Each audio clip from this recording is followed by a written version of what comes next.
በሀገራችን በአርሲ ዞን በሽርካ ወረዳ የኦርቶዶክስ እምነት ተከታዮች ግድያ ዳግም ተፈጽሟል። በእምነታቸው ብቻ የንጹሃን ደም ፈሷል።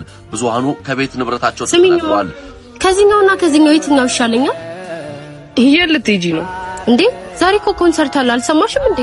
አንቺስ አርሲ ላይ ኦርቶዶክሶች እየተገደሉ እንደሆነ አልሰማሽም? ወፋንቺ ደግሞ ሰምቻለሁ።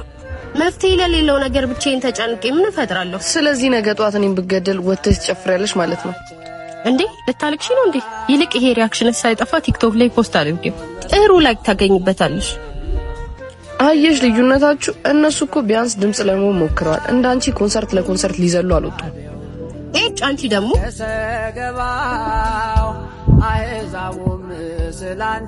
በቻው ሄጃለሁ።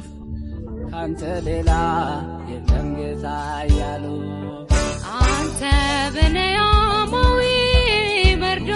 አንተ ደግሞ ምን ሆነህ ነው ጥቁር በጥቁር የለበስክ?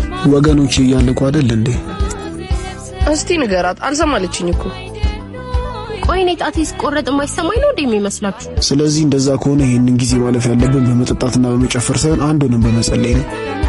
እሱማ ልክ ነህ። ነገሩን ለመርሳት እየሞከርኩ ነው እንጂ ሳይሰማኝ ቀርቶ አይደለም። ስለዚህ ሁላችንም ምንም አናመጣም ብለን ዝም ከምንል ቢያንስ ድምጽ ነው ናቸው